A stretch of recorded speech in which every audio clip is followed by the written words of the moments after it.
Introductory Macroeconomics Chapter 6 Banking means commercial and central bank Part 1. Now in this part we are going to discussing about the banking and a commercial bank. Okay friends, तो ये जो हमारे पास part first है banking का, इसमें हम जो discuss करेंगे वो हम बैंकिंग सिस्टम पर यहाँ पर डिस्कस करेंगे, फिर कमर्शियल बैंक के बारे में हम कुछ यहाँ बात करेंगे, discussing about the commercial bank and then after the various type of the bank accounts के बारे में हम बात करेंगे। कई बार ये क्वेश्चन पूछा जाता है एक एक नंबर में, जैसे आपके पास क्या कहते हैं ये एमसीक्यू या ट्रू फॉल्स इस तरह के क्वेश्चंस जो शुरू हुए उनमें ये आपके पास कुछ ना कुछ ऐसे पूछ लिया जाता है। तो सबसे पहले आप बात करते हैं बैंकिंग कि बैंकिंग क्या है, व्हाट इज द बैंक, और बैंक का जो इवोल्यूशन है वो कैसे हुआ, कहां से हुआ, कि किस तरह से बैंक जो है वो स्टार्ट हुई। तो इसकी बहुत हमारे पास जो है जो हिस्ट्री है वो पूरी तरह से कंट्रोवर्शियल है, कहीं कुछ कहा जाता है कहीं कुछ कहा जाता है, फिर भी जो है ये कहा जाता है कि बैंकिंग सिस्टम जो है एक तरह से जो बेंच है उसका ही कन्वर्जन जो आपके पास दिखता है। और ये जो बेंच है इसका जो कॉन्सेप्ट है वो ये कहा जाता है कि पहले जो आपके पास जो लोकल मार्केट्स होते थे, हाट बाजार होते थे, तो वहां पर जो क्या होता था कि जो विलेजर्स होते हैं उनमें बहुत सारे विलेजर्स जो थे वो क्या होते हैं कि अपना हिसाब किताब नहीं रख पाते थे। तो उस सिलसिले में क्या हुआ कि गांव के जो लोग हैं उनमें से किसी ने एक व्यक्ति को जो है एक अपॉइंट कर दिया कि भाई आप जो है होशियार हो और आप जो है ये काम जो है देख सकते हो कि हम यहाँ से सामान से लेते हैं यहाँ से लेते हैं। तो ये सारा जो लेन देन है जो ट्रांजैक्शन है का रिकॉर्ड जो रखने के लिए एक पर्टिकुलर व्यक्ति को वहाँ अपॉइंट कर दिया जाता था और उसको बैठने की जो व्यवस्था थी वो एक तरह से उन्होंने पहले वो बेंच टाइप से कुछ रख दिया होगा। तो वो क्या हो गया कि वो धीरे धीरे कहा गया कि भाई आप जो है हिसाब किताब कहाँ पर लिखवाए हैं वो बेंच पर चले जाएं। तो वो बेंच से जो धीरे धीरे आप ऐसे कर सकते हैं कि वो बेंच जो है वो मॉडिफाइड होती रही, वो आपके पास चेयर टेबल और इन सब में फिर वो जो आपके पास बाउंड्रीज है इन सब में वो कन्वर्ट होकर एक इंस्टीट्यूट के फॉर्म में ये आपका सेटअप आ गया और वो बदल गया, वो बैंक हो गया आपके पास। तो इस तरह से एक जो आपके पास स्ट्रक्चर जो फॉर्म आपके पास आ गया वो बैंक का आपके पास आ गया। और यहाँ पर जो बैंक को जो यहाँ पर जो कंपनी एक्ट 49 की हम बात करते हैं, यानी कंपनी एक्ट जो आपके पास बैंकिंग का है 1949 के हिसाब से अगर हम देखें कि बैंकिंग क्या है, तो बैंकिंग का मतलब ये बताया गया है कि कोई भी एक इंस्टीट्यूट जो क्या करता है कि लोगों के जो सेविंग्स है हम कह सकते हैं अमाउंट है जो एक्सेप्ट करता है और जो रीपे करता है उनमें, चाहे वो किसी भी फॉर्म में हो, कैश फॉर्म में हो, चेक की फॉर्म में हो, विथड्रॉल की फॉर्म में हो, अगर ये जो कोई काम करता है वो बैंक आपके पास होता है। तो यहाँ पर जो फंक्शन जो बताया या जो उसको उसका जो मेन जो मोटो बताया वो ये था कि वो डिपॉजिट करना उसका रहा है कि जो लोग हैं वो किस तरह से जो डिपॉजिट है वो करते हैं उसके अंदर, और जब उन्हें जरूरत पड़ती है तो उसमें से वो निकाल लेते हैं, वो वापस ले लेते हैं। तो ये जो फैसिलिटीज जो ये डिपॉजिट की जो 1949 के एक्ट में आपके पास यहाँ पर दिखाई गई थी। और फिर इसी को जो है आगे जो कहा गया कि कमर्शियल बैंक, कि ये जो बैंक है अब वो कन्वर्ट जो आपके पास यहाँ पर नया आपके पास आ गया कि ये जो कमर्शियल बैंक है वो आपके पास क्या है। तो कमर्शियल बैंक आपके पास यहाँ देखें ये वर्ड आपके पास कमर्शियल बैंक का आपके पास आया था। तो ये जो हमारे पास जो कमर्शियल बैंक है ये देखो ये जो बैंकिंग कंपनी एक्ट जो आपके पास आया 1949 में ही इसका सेटअप हुआ। तो ये जो कमर्शियल बैंक है उसके बेस पर यहाँ पर आप कह सकते हैं आए। और इससे पहले जो आप इंडिया के अंदर देखें तो यहाँ पर जो एक जो बैंक आपके पास था, एक जो सुप्रीम बैंक था वो हमारे पास सेंट्रल बैंक था। हम यहाँ कह सकते हैं कि वो उसका एस्टेब्लिशमेंट जो ईयर है वो 1935 का रहा है। इसके बाद हमारे पास जो है कमर्शियल बैंक है, कमर्शियल बैंक में फिर वो स्टेट बैंक आपके पास है जिसका फाउंडेशन हुआ 1955 में आपके पास हुआ, और फिर उसको नेशनलाइज किया गया 1969 में, और 14 बैंक्स थी वो नेशनलाइज हुई। इस तरह से हमारे पास बैंकिंग जो सिस्टम कमर्शियल बैंक जो है वो है उसका जो एक्सपेंशन है वो होता रहा। तो ये कमर्शियल बैंक हमारे पास कौन सा आपके पास कहा गया है, इसका मीनिंग क्या है, तो इसी को डिफाइन किया गया है और इसमें आपको ये बताया गया है कि वो फाइनेंशियल इंस्टीट्यूट, कोई भी हम कह सकते हैं कि कोई भी फाइनेंशियल इंस्टीट्यूट जो क्या करता है, जो पब्लिक की जो डिपॉजिट्स है उनको एक्सेप्ट करता है और क्या करता है एज ए रिक्वायरमेंट, जब किसी की जरूरत होती है तो वो लोगों को लोन भी प्रोवाइड करता है on the base of mortgage, मतलब तो सिक्योरिटी के बेस पर उनको लोन भी देता है। तो अगर कोई भी ऐसा फाइनेंशियल इंस्टीट्यूट अगर काम करता है तो वो हमारे पास कमर्शियल बैंकिंग कैटेगरी में आता है।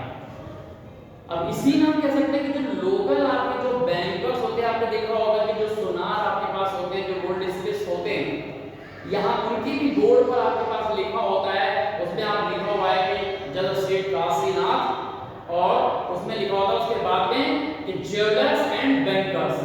तो बैंकर्स आपके पास लिखा होता है क्यों, क्योंकि वो भी एक तरह के कमर्शियल बैंक का काम करते हैं। ये जो आपके पास जो ज्वेलर्स होते हैं इनका भी एक काम होता है कि ये क्या करते हैं, उनको जो कोई भी आप नेकलेस कहें या जो भी आप कह सकते हैं, ज्वेलरी आप कह सकते हैं कि ज्वेलरी जो है वो उन्हें प्रोवाइड कराते हैं, वो उधार प्रोवाइड करा देते हैं या वहां से ये लोग क्या करते हैं उधार भी ले आते हैं। ये बोरोइंग का एक सोर्स, जो लोकल सोर्स आपके पास आता है कि ये जो लोग हैं वो वहां से क्या करते हैं अपनी कोई भी चीज गिरवी रख देते हैं, गिरवी का मतलब वही मॉर्गेज रख देते हैं और लाला से वो क्या रहते हैं वो रुपए ले आते हैं, तो वो लोन ले आए। और क्या होता है कुछ लोग क्या करते हैं कि जैसे जैसे उनके पास पैसे होते जाते हैं वो क्या है ज्वेलर्स के पास आते हैं, कहते हैं हमारे ये पैसे जमा करते जाइए, फिर उनके पास एक अमाउंट होता है, उसके बदले क्या करते हैं वो कोई भी ऑर्नामेंट्स ले लेते हैं, कोई भी ज्वेलरीज परचेस कर लेते हैं। तो इस तरह से हमारे पास क्या होता है कि ये भी हमारे पास एक तरह से बैंकर्स कहलाते हैं, क्योंकि ये भी हमारे पास काम क्या करते हैं एक्सेप्टिंग का करते हैं कि जो पब्लिक की जो डिपॉजिट्स मतलब जो सेविंग है उसको वो एक्सेप्ट कर लेते हैं, उनको अपने पास रख लेते हैं और फिर क्या करते हैं कि उन्हें जरूरत पड़ने पर वो उधार भी देते हैं। तो इस तरह से हम कह सकते हैं वो भी बैंकर्स कहलाते हैं। लेकिन जब हम बात करते हैं कमर्शियल बैंक की, तो कमर्शियल बैंक में हमारे पास पूरा एक जो एक सिस्टम आता है कि any financial institute which accept the deposits from the public and offering the loan to the public as the requirement of the base of mortgage. तो ये जो भी फंक्शंस आपके परफॉर्म करता है वो आपके पास क्या कहलाता है कमर्शियल बैंक कहलाता है। तो ये आपको भी समझ में आ गया। तो कमर्शियल बैंक में अगर आपसे एग्जांपल भी पूछता है आप सीधे सीधे कह सकते हैं बहुत सारे आपके पास कमर्शियल बैंक जो है आपके पास प्रेजेंट में दिखते हैं, चाहे वो स्टेट बैंक हो, बैंक ऑफ बड़ौदा हो, नेशनल पंजाब नेशनल बैंक हो, आपके पंजाब सिंध बैंक हो, देना बैंक हो, कैनरा बैंक हो, ये सारे बैंक जो है आपके पास क्या है वो आपकी जो कहते हैं कमर्शियल बैंक है। तो कमर्शियल बैंक का जो लिंक रहता है वो पब्लिक से रहता है। ओके, तो पब्लिक जो है जो आपके पास जितने भी उनके पास अपनी कैपेसिटी के हिसाब से वो अपनी सेविंग्स को क्या करते हैं जो उनके पास होती है वो बैंक में आते हैं और उसको डिपॉजिट कर जाते हैं। ओके, तो ये जो डिपॉजिट करते हैं उनके जो भी अमाउंट होता है वो अलग अलग जो उनके अकाउंट्स होते हैं उनके थ्रू ये जो कमर्शियल बैंक है लोगों की जो डिपॉजिट्स है उसे एक्सेप्ट करती है। तो यहाँ पर जो है हमने यहाँ पर आपको देखा कि बैंकिंग आपको यहाँ समझ आ गया, कमर्शियल बैंक आपने समझ लिया क्या हो गया। अब ये जो various type of the bank account हैं इन अकाउंट के बारे में थोड़ा आपको पता होना चाहिए कि कौन कौन से अकाउंट होते हैं। तो ये अकाउंट का आपके पास देखिए कि various type of the bank account, different type के जो अकाउंट है। तो पहले हमारे पास आता है, हमने यहाँ नाम दिया है कि करंट अकाउंट। ये करंट अकाउंट का होता है।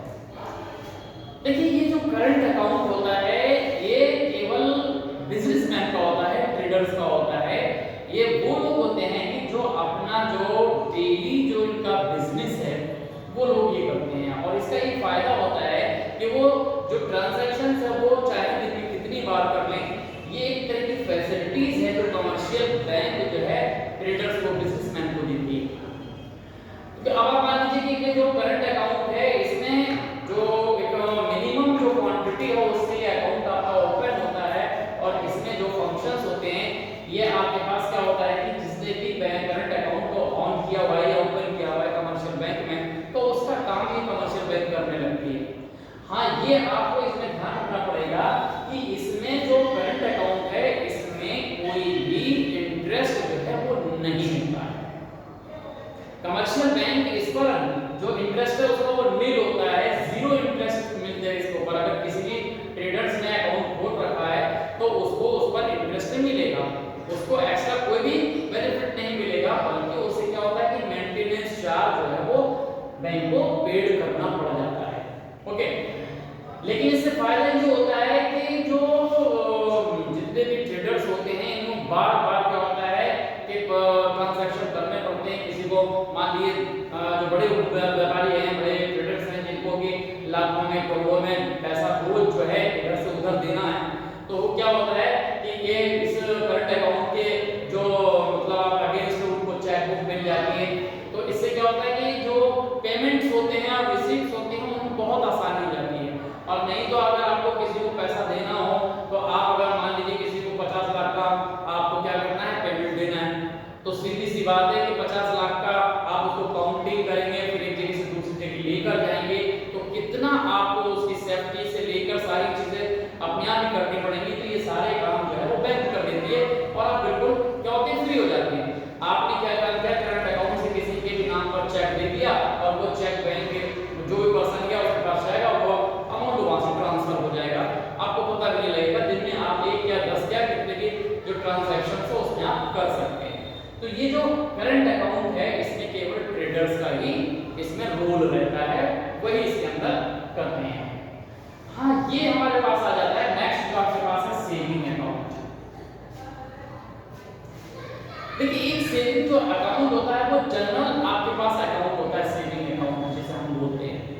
तो सेविंग अकाउंट का मतलब है कोई भी पर्टिकुलर कोई भी पर्सन जो है वो बैंक में जाता है और अपना सेविंग अकाउंट जो है वो वहां पर ओपन करा लेता है और फिर जैसे उसकी कैपेसिटी होती है कि मंथ में वो 1000 रुपए, 10,000 रुपए, 5,000 रुपए, जैसे भी वो चाहे, जितनी भी उसकी कैपेसिटी है उसके हिसाब से वो बैंक में जाकर वो जमा करता रहता है।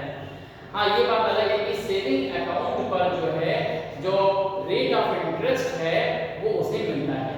तो ये एनुअली जो हमारे पास जो ये सेविंग अकाउंट है इसमें करीब करीब आप ये समझ लीजिए कि लगभग 3 से 4% जो हमारे पास जो आपका डिफरेंट जो बैंक है वो इतना इंटरेस्ट दे देगी। कोई 3% है तो कोई 3.5%, 3.25%, कोई 4% दे रहा है। तो इस तरह से अलग अलग बैंक जो है वो अलग अलग इंटरेस्ट देती है। क्यों? क्योंकि जो आरबीआई है, हमने कहते हैं कि आरबीआई ने ये जो कमर्शियल बैंक को उनको फ्री कर दिया है कि आप रेट ऑफ इंटरेस्ट अपने आप से ही डिटरमाइन करिए, कितना करना है आपको, आप बिजनेस करिए। तो इस तरह से मतलब यही जो रेट है वो इसके आसपास यहाँ पर आपका rate of interest saving account में यहाँ पर रहेगा। इसका मीनिंग क्या, आप जो भी पैसा जमा करते हो उस पर एनुअली जो आपको ये अमाउंट जो है एज ए इंटरेस्ट आपके अकाउंट पे ऐड होता रहेगा। इसमें आपको जब जरूरत पड़ती है, क्यों? क्योंकि जो नॉर्मल पर्सन है उसे बहुत ज्यादा ट्रांजैक्शंस की जरूरत नहीं होती है, तो इसलिए यहाँ पर जो है वो क्या करता है कि अपनी जब भी उसकी डिमांड होती है तो या तो वो विड्रॉल फॉर्म से निकाल लेता है या जो हमारे पास सेविंग अकाउंट है इसके अगेंस्ट भी क्या होता है, चेक बुक इशू होती है। तो ये चेक बुक की इशू आप उस दिन कर सकते हैं। तो इसी तरह से हम ये जो सेविंग अकाउंट है इसको एक जो नॉर्मल पर्सन है वो सेविंग अकाउंट के नाम से जानता है और इसी को फर्दर हम 2 अकाउंट में कह देते हैं कि एक सैलरी अकाउंट होगा और एक आपका फिक्स्ड अकाउंट होता है। तो सैलरी अकाउंट का मतलब आप ये समझ लीजिए कि कोई पर्सन कहीं जॉब कर रहा है तो उसके लिए क्या करना पड़ता है कि जो भी उसके एम्प्लॉयर्स हैं वो कैश ना देके वो क्या करते हैं, वो अकाउंट ऑन कर लेते हैं, वो सैलरी अकाउंट होता है आपका, बस उसका नाम ही कन्वर्ट होकर एक तरह से सैलरी अकाउंट हो जाता है। तो वो क्या करेगा, उस पे जो उसकी जो भी सैलरी है वो उसमें आती रहती है और वहां से वो आपका जो अमाउंट होता है जरूरत पड़ती है तो वो पर्सन उसको विथड्रॉ करता रहता है। यहाँ पर उसे चेक बुक की जो फैसिलिटी है वो मिल जाती है। तो जब वो चेक बुक के थ्रू वो आपका विथड्रॉल या पेमेंट कर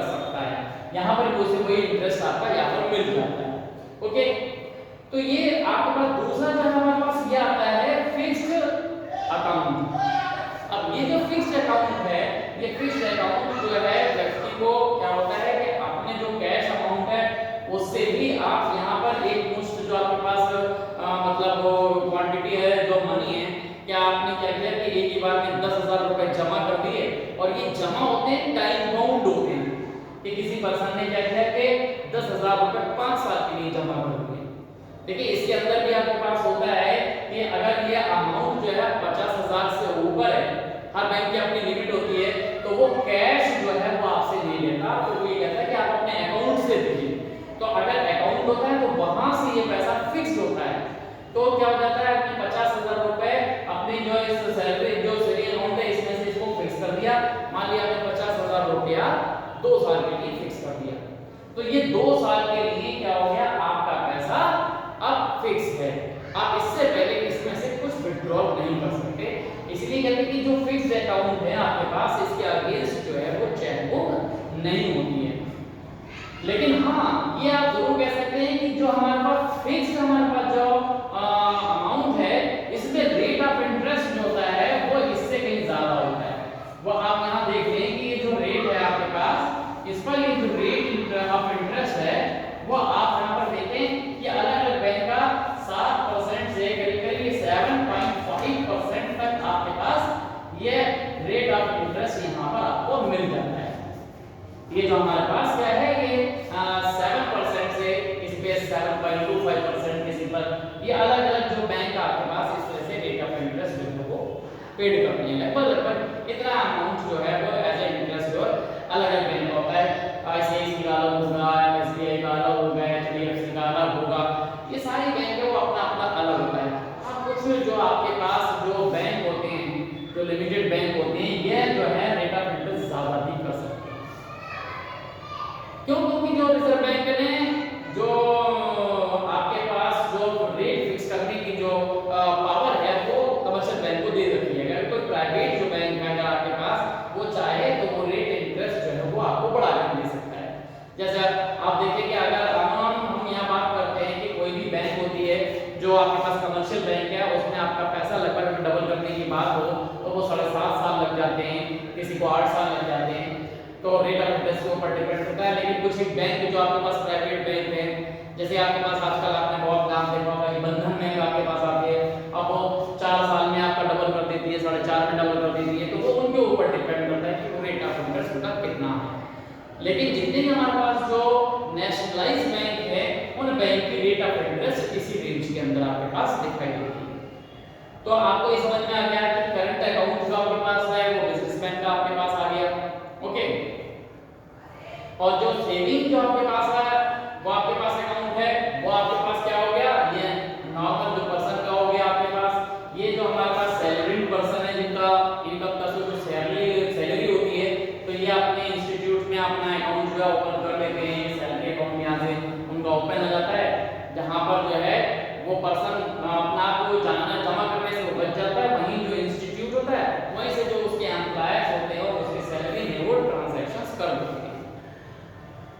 ये आपके बाद इसके बाद जो आपके पास फिक्स्ड डिपॉजिट होता है, फिक्स्ड अकाउंट होता है, तो ये आपके पास क्या हो गया, आपको समझ में आ गया कि ये आपने 20,000 या 50,000 या 1 लाख रुपए जितने 4 साल के लिए, 1 साल के लिए, 2 साल के लिए, 5 साल के लिए, ये जितना भी आपने अमाउंट था वो आपने जमा कर दिया। तो इस तरह से हमारे पास क्या हो जाता है, ये कमर्शियल बैंक का मतलब जो आपके पास जो आपका अकाउंट है उसमें आपने पास ये लिख दिया। इसके बाद एक और अकाउंट होता है जिसे हम बोलते हैं रिकरिंग अकाउंट। अब ये रिकरिंग अकाउंट आपके पास क्या होता है? अब रिकरिंग अकाउंट का मतलब आप ये समझ लीजिए कि ये कमर्शियल बैंक में वो अकाउंट है जो कि आपके पास क्या होता है ना, जिसे लोग पॉपुलरली आरडी के नाम से कहते हैं कि आरडी ग्लोबल। तो ये आरडी का मतलब है रिकरिंग डिपॉजिट अकाउंट।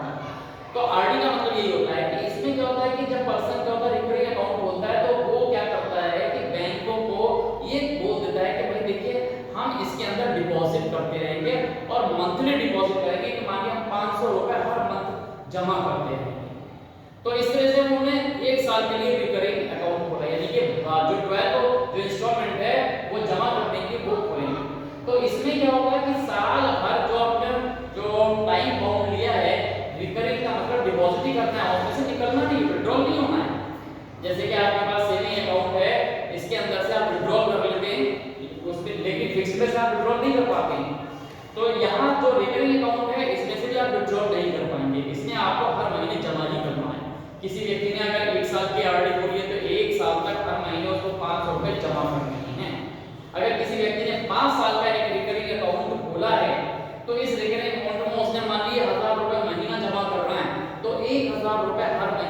जमा करता ही रहेगा। 5 साल तक उसको जमा करने ही करने हैं, हर महीने वो जमा करेगा। किसी महीने मान लीजिए कि वो नहीं जमा कर पाया, तो उसमें क्या होता है, इस केस में क्या होता है कि उसको जब वो अगली जो उसकी इंस्टॉलमेंट जो जमा करनी है उसमें पेनल्टी भी लग जाती है। ऐसे जैसे आप समझ लीजिए जैसे कि आपके पास एलआईसी वगैरह होती हैं, तो उसके अंदर आपको दवाई करना होता है। ऐसे रिकरिंग जो अमाउंट हमारे पास आते हैं ये इसी तरह से आपके पास आते हैं। ये मंथली बेस पर जो है आप बैंक में अपना अकाउंट खोल लेते हैं और हर महीने आप इसके अंदर जमा करते हैं।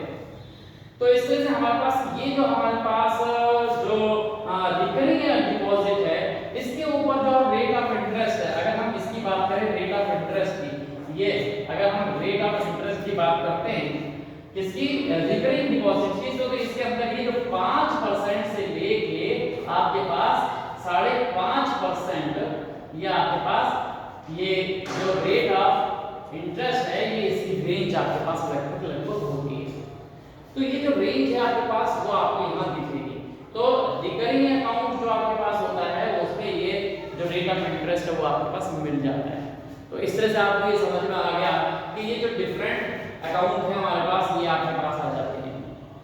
और भी हमारे पास जो कमर्शियल जो हमारे पास क्या है बैंक में अकाउंट होते हैं, लेकिन उनके बारे में बहुत कम पूछा जाता है, जिसमें कि एनआरआई जो आपके पास अकाउंट होते हैं, जिसमें रेमिटेंसेस जो बाहर के लोग जो है पैसा भेजते हैं वो एनआरआई डिपॉजिट कहलाता है। हमने उसको यहाँ मेंशन नहीं किया है, मोस्टली आपको यही पूछे जाते हैं। अब यहाँ पर जो बात आती है हमारे पास आती है कि ये जो आपके पास करंट अकाउंट और जो सेविंग अकाउंट है इनके अगेंस्ट आपको क्या होता है, चेक बुक इशू होती है। तो चेक बुक जो आपके पास इशू होती है तो आप उससे चेक जो है वो इशू कर सकते हैं, आप जो पेमेंट है वो चेक के थ्रू कर सकते हैं। तो यहाँ पर भी आपके पास क्या होता है कि चेक जब हम बात करते हैं चेक की, तो वो चेक जो है आपके पास अगर हम यहाँ बात करें इन दोनों के अगेंस्ट जो आपके पास वो चेक बुक जो आपके पास मिलती है, ये आपके पास जो चेक बुक आपके पास मिल जाती है, तो इस चेक बुक में भी आप दो तरह के चेक जो है वो इशू कर लेते हैं। एक जो चेक होता है इसके अंदर हम कहलाता है जिसे हम बोलते हैं बियरर चेक।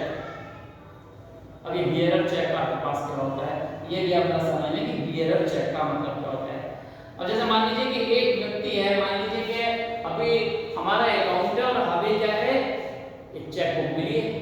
अब कोई भी ए पर्सन है, अब ए पर्सन का हमने उसके अंदर क्या क्या एक अमाउंट पेड करना है, तो हमने उसको जो है जो चेक है, मान लीजिए कि यहाँ पर एक पर्सन है, मान लो उसका नाम कुछ भी आपने यहाँ पर लिखा है, ये एक नाम विद्यार्थी है, आपके पास क्या है एक पर्सन है ये बलप्रीत, ये है बलप्रीत। हम इस बलप्रीत को थोड़ी देर के लिए मान लेते हैं कि क्या करना है, हमें 20,000 रुपए का पेमेंट करना है, 20,000 रुपए पेड करने हैं। तो हमने क्या काम किया, वो चेक बुक आपके पास होती है तो सबसे ऊपर जो आपके पास चेक है, चेक के टॉप में हमने उसके ऊपर क्या लिखा, बलप्रीत लिख दिया, और फिर जो अमाउंट होता है वो वर्ड्स में होता है, और जो आपके पास क्या होता है जो डिजिट्स होते हैं वो एक रेक्टेंगल फॉर्म होता है, उसके अंदर हमने भर दिए। ओके, और फिर हमने क्या किया कि नीचे उसके अंदर अकाउंट का जो होल्डर है उसका नाम लिखा होता है, उसका अकाउंट लिखा होता है, और पीछे उसके नीचे एक सिग्नेचर होती है, तो वहां पर हमने एक सिग्नेचर कर दिए। तो इस बैंक में आपके पास देखिए कि ये जो चेक आपके पास हुआ, इस तरह से हम एक थोड़ा एग्जांपल ऐसे मान लेते हैं कि आपके पास चेक हो गया, ये आपके पास है, ये नाम हमने दे दिया, और ये रेक्टेंगल में उसके पास आपका हमने ये अमाउंट भर दिया, और यहाँ मान लीजिए कि यहाँ पर जो सिग्नेचर होते हैं, यहाँ पर ये जो साइन होते हैं, यहाँ पर हमने यहाँ पर मान लीजिए कि यहाँ एक जो है हमने ये साइन यहाँ आपने मान लीजिए कि साइन कर दिया, ये आपका साइन। अब ये जो साइन हुआ चेक है जिसपे नाम है, अमाउंट है और सिग्नेचर है अकाउंट होल्डर पे, तो ये जो चेक होता है ये बियरर चेक होता है। इस चेक को ले जाकर कोई भी व्यक्ति कैश कर सकता है। अब यहाँ पर ड्रॉबैक ये होता है कि मान लीजिए बलप्रीत का आपके पास चेक है, हमने बलप्रीत को चेक दिया, अब बताइए किसी भी कारण से ये जो आपके पास क्या हुआ, बलप्रीत से ये चेक है वो मिस हो गया। अब ये चेक बलप्रीत की जगह सुखदीप को मिल गया। नीचे सुखबीर को मिल गया। तो अब जो ये चेक पर लिखा हुआ बलप्रीत है, तो इस पर फोटो तो है नहीं उस पर्सन की। अगर वो सुखदीप को ये चेक मिला है और वो बैंक में जाकर इसे कैश कराए बलप्रीत के नाम से, तो बैंक को कोई एडमिनिस्ट्रेशन थोड़ी है, तो वो आपको ये मानते हुए कि आप बलप्रीत है आपको पैसा दे देगी, पेमेंट कर देगी। कभी-कभी क्या होता है कि इस चेक के पीछे जो है वो जो बलप्रीत है वो लिखकर एक बार अकाउंट होल्डर उस पे साइन कर देता है। उस पर करने का भी मतलब कुछ नहीं है, क्यों? क्योंकि जो सुखदीप है उसका इसका फोटो थोड़ी है ना, उसका कुछ इसके अंदर है। तो वो क्या होता है कि उसने उठाकर वो बलप्रीत लिख दिया उसके अंदर, तो फिर से उसको अमाउंट मिल जाएगा। तो बियरर चेक का मिसयूज हो सकता है। तो ये मिसयूज आपके पास पॉसिबल है। लेकिन अगर आपके पास ये तो बियरर चेक हुआ, एक होता है क्रॉस चेक, जिसे हम क्रॉस चेक बोलते हैं। तो ये क्रॉस चेक जो होता है या तो किसी फर्म को दिया जाता है, उसका नाम प्रिंट होता है उसके ऊपर, उसका अकाउंट वो सब कुछ उसके अंदर प्रिंट होता है।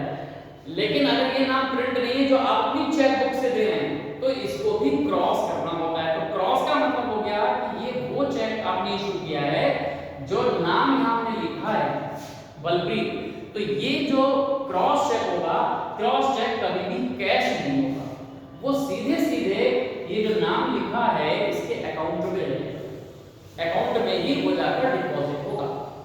अब अगर ये बलप्रीत से हो गया, सुखदीप को मिल भी गया और उसने वहां पर जाकर डिपॉजिट किया, तो ये अमाउंट सुखदीप को नहीं मिलेगा, अब ये जाकर इसके अकाउंट में जाएगा। या तो फिर एक काम ये करे कि वो अपना एक अकाउंट खोले उसका और उसके अंदर डाले। तो इसमें क्या होता है कि जब क्रॉस चेक होता है, तो क्रॉस चेक का मतलब ये हो गया कि ये जो है आपके पास हम उसके कॉर्नर पर ये दो एक इस तरह से लाइन ही बना दें तो काफी है, या हम इसके ऊपर एसी लिख दें, ये अकाउंट पे ही चेक होगा, या हम इसके ऊपर ये दो लाइन खींच दें, ये कुछ भी हम यहां पे खींच दें और एक यहां क्रॉस बना दें, तो भी हमारे पास ये क्या हो जाएगा, क्रॉस चेक हो जाएगा। तो इस तरह से हम यहां पर एसी या ये हम कुछ भी यहां पर लिख सकते हैं। तो इससे क्या होगा, अगर हमने कुछ नहीं भी लिखा है और केवल हमने यहां पर ये दो लाइन ये ड्रॉ कर दी हैं, तो ये जो लाइन है वो इंडिकेट करती हैं कि ये अकाउंट पे ही है। अब इसका पैसा जो है विड्रॉल कैश में नहीं दिया जाएगा, क्या किया जाएगा, उसे सीधे सीधे अकाउंट में ही ट्रांसफर किया जाएगा। तो पैसा हमारे अकाउंट से जो बलप्रीत है उसके अकाउंट में ट्रांसफर होगा। तो इस तरह से क्या होता है कि अगर क्रॉस चेक है तो उसका मिसयूज नहीं होगा, ओके। और जबकि बियरर चेक होता है उसका मिसयूज हो सकता है। वो तो आप ऐसे समझ लीजिए कि किसी के पास जो है करेंसी नोट है, तो वो जाए तो वो उसी नाम से उसको विड्रॉल करा सकता है। तो इस तरह से हमारे पास क्या हो गया, ये सारी चीजें आपके पास ये चेक है, आप समझ में आएगा होगा। तो ये दो तरह से आपने चेक भी पढ़ लिए कि ये बियरर चेक हो गया और एक क्रॉस चेक हो गया, कि दोनों में डिफरेंस भी हो गया। इसलिए मोस्टली क्या होता है कि जो इंस्टीट्यूट के जो भी होते हैं वो नाम से होते हैं, वो तो वैसे ही क्रॉस चेक वो क्रॉस ही होते हैं हमेशा जब भरवा लिए जाते हैं किसी के। और दूसरा आपके पास जो है आप अपनी चेक बुक से इशू करते हैं ये चेक, तो सीधे सीधे आपके पास ये होगा, ओके। तो ये आपको समझ में आएगा। अगर आपने अपनी चेक के ऊपर किसी इंस्टीट्यूट का नाम लिखा हुआ है तो वो फिर क्या होगा, वो तो उसके अकाउंट में जाना है, वो आपके पास क्रॉस चेक ऑलरेडी माना जाता है इसमें। और यहाँ आपके पास अगर आप इस तरह से किसी पर्सन को देते हैं और उसमें लाइन ड्रॉ कर लेते हैं, दो पैरेलल लाइन ड्रॉ कर दिया आपने, तो वो भी आपके पास क्या हो जाएगा, क्रॉस चेक हो जाएगा। इस तरह से ये आपको समझ में आ गया। तो ये जो हमारे पास है, ये जो आपने पूरी इसमें जो आपके पास एक समरी आपके पास रहती है कि जो आपने बैंकिंग आपने पढ़ा कि 1949 के बेस पर जो बैंकिंग आपके पास डिफाइन किया गया, फिर आपके पास क्या हुआ, कमर्शियल बैंक क्या हो गया, तो आपको इस समझ में आ गया। कमर्शियल बैंक में आपने जो डिफरेंट टाइप के जो बैंक अकाउंट है इसमें आपने पढ़ लिया कि इसमें आपके पास जो आपके पास करंट अकाउंट है, इसमें कोई रेट ऑफ इंटरेस्ट आपको नहीं मिलता, बल्कि आपको क्या होता है, एक मेंटेनेंस चार्ज जो है वो आपको देना पड़ जाता है। ये सेविंग अकाउंट आपके पास आपने पढ़ा, ये नॉर्मल जो पर्सन होते हैं वो आपके पास ओपन करते हैं। इसी में दूसरे के आपके पास एक फिक्स्ड अकाउंट होता है जो वहां से एक सर्टिफिकेट के फॉर्म में आपको मिल जाता है। एक इसी में आपके पास सैलरी अकाउंट होता है, तो सैलरी अकाउंट भी आपके पास क्या होता है, ये विड्रॉल की इसके अंदर कैपेसिटी होती है, लेकिन फिक्स्ड में विड्रॉल की कैपेसिटी नहीं होती है। सैलरी अकाउंट में जो आपके पास ये जो सेविंग अकाउंट है, इसमें आपने ये देख लिया कि यहाँ पर करीब करीब ये 3 से 4% आपके पास रेट ऑफ इंटरेस्ट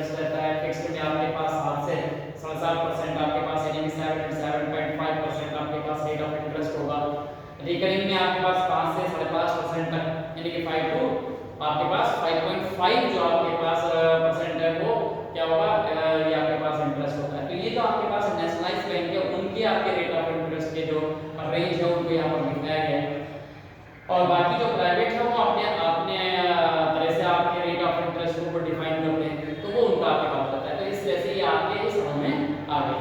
तो नेक्स्ट जो आपके पास जो वीडियो हम यहाँ पर बैंकिंग सिस्टम की जो लेकर आएंगे चैप्टर 6 की, उसमें आप थोड़ा सा जो है अगर टाइम मिलता है तो आप पढ़ लेना। उसके अंदर क्या होगा, क्रिएशन ऑफ जो मनी है, मनी का क्रिएशन हम उसके अंदर पढ़ाएंगे, वो टॉपिक आपको समझना होगा। थोड़ा सा आपको पढ़ लेंगे तो ज़्यादा अच्छा रहेगा, तो अच्छी तरह से समझ में भी आपको आएगा। तो ये आप अच्छी तरह से आप नोट कर लें, और जो अपने फेयर कॉपी में आपको